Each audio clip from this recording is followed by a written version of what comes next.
Hello, this is James Delingpole reporting for Breitbart News, and I'm at the Brexit party to end all Brexit parties. There are so many amazing people here.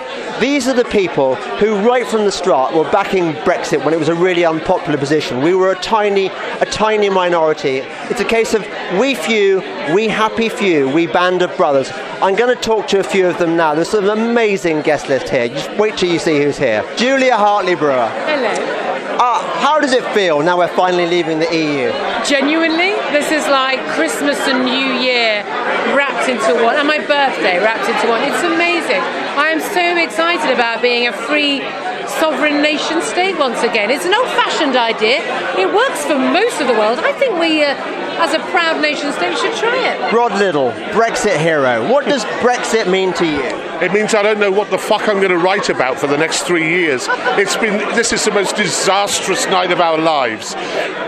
For all of us, James, over the last 3 years, our editors have rung us up and said, what are you going to write about this week? And we would reply, well, the Brexit thing looks interesting. And it's all gone. Thank God. I never thought I'd be so grateful. Toby Young. Elastigirl. What does... Superboy, super cuckboy. What does Brexit mean to you? I think it means Britain reclaiming its sovereignty after 47 years of it ebbing slowly away. Power has now been restored to the Palace of Westminster. The British people have their destiny back in their own hands, and we can now forge ahead, and whether good things or bad things happen to us, it'll be on our heads, and we won't be at the beck and call of these faceless bureaucrats in Brussels. It's a marvellous thing. Yeah, here, I'll drink to that.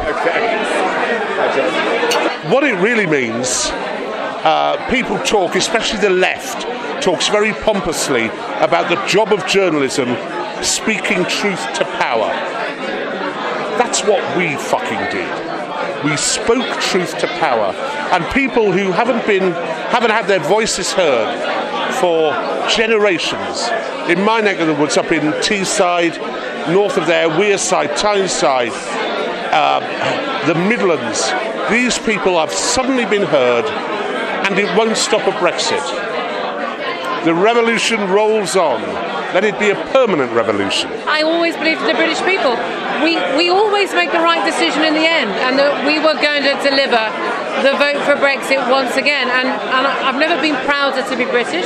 I've never been prouder to be a Leaver. And it's going to be the start of the most wonderful regeneration of our country. Richard Tice, chairman of the Brexit Party. What does Brexit mean to you? Freedom, and it feels very, very good after, battling for so long. It's extraordinary. Leaving Brussels today for the last time as an MEP, handing my badge back after the big historic vote yesterday. It was a very, very proud moment. And seeing Nigel, after 20 years battling this, and just supporting him and watching the emotions that he was going through, it really was an extraordinary day. Kate Hoey, who used to be my own MP, and I voted for her twice, even though she's a Labour MP, was a Labour MP, but it was great the way that the left and the right united to a degree to fight for Brexit. How does Brexit make you feel now? Well, I'm obviously pleased that legally we are getting out, and from the end of this week, from tomorrow night, we will be out of the European Union. And that means that we shouldn't even think of going in again for 45 years. Or longer, hopefully. Yeah. But I'm obviously relieved. It's quite emotional in many ways to be finally achieving what many of us have campaigned for so long.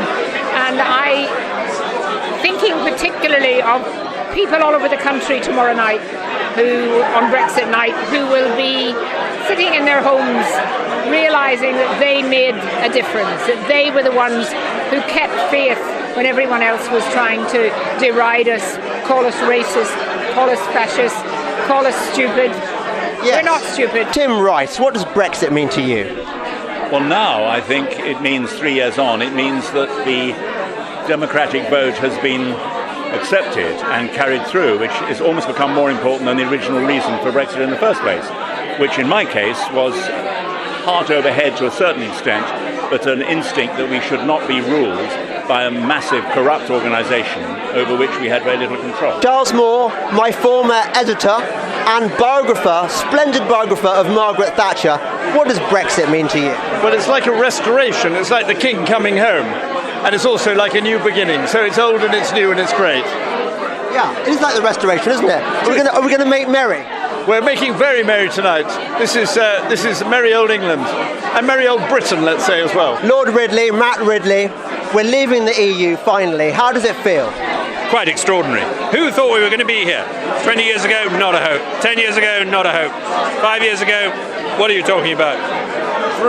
6 months ago, how can it be achieved?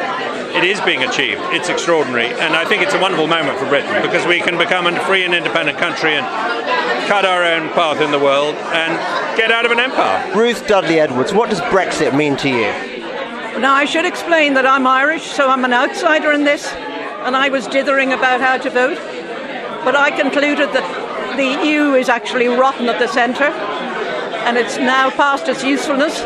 So even as an Irish person, I should vote leave. And I am so happy to see the great beating heart of patriotic English people particularly being vindicated. They were on the right side. And finally, despite being thwarted by all sorts of fears, they've got there. Yes. We're free. Hooray, we're free. How good is this party? I mean, isn't it a case of we few, we happy few? All these people here fought so hard for Brexit when we were so unpopular at the time. Well, all of us found ourselves pretty isolated wherever we were writing for saying that we should leave, and regarded as pariahs for that. So it's nice to meet some people. And there's nobody at this party who I disagree with. That's the nice thing. At least I think. I'm sure there is, but I disagree with you on something. I can't think what it is. But climate change? No. This is James Delingpole signing off from the best Brexit party in the world with some of my favourite people in the room together.